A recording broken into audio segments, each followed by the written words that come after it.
vous souvenez, un jour, on a dîné ensemble avec Michel Houellebecq, au moment où il allait faire paraître Sérotonine. Et il nous avait dit, vous en parlez aussi dans le livre d'ailleurs.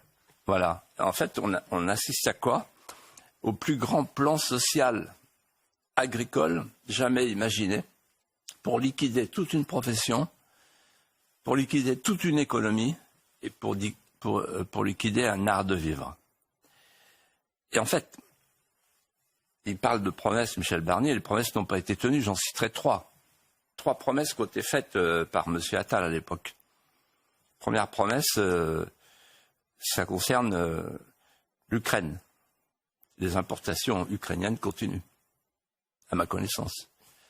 Deuxième promesse, on va arrêter les traités de libre-échange. Parce qu'il n'y a pas que le Mercosur, il y en a d'autres derrière, en préparation. Ça continue. La Commission, elle, n'entend rien de ce que les peuples voudraient faire entendre. Et puis troisièmement, le pacte vert, qui est un plan de décroissance avec 10% de jachère. Ça continue comme avant. L'exception agriculturelle demandée par les paysans français pour une agriculture française, à la française, aucun écho. Et je vous disais récemment, le nom du ministère de l'Agriculture est une imposture. Ministère de l'Agriculture et de la Souveraineté alimentaire. Une imposture, c'est pas une succession de mensonges, c'est plus fin que ça. Une imposture, c'est un enchaînement de vérités asservies à un mensonge initial.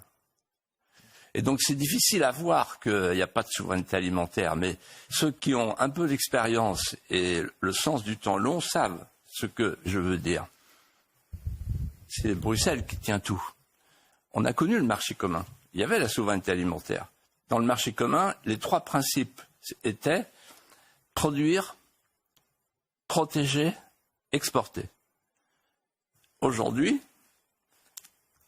les 3 principes, c'est non plus produire mais consommer, non plus exporter mais importer, non plus protéger mais ouvrir.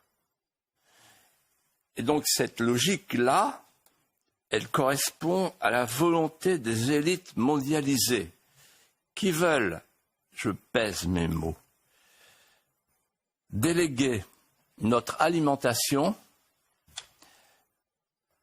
au marché mondial pour avoir des prix plus bas, ce qui plaît à la Metropolia, à l'Anywhere, peu importe le somewhere, pour se débarrasser de tous les indépendants d'esprit, les derniers.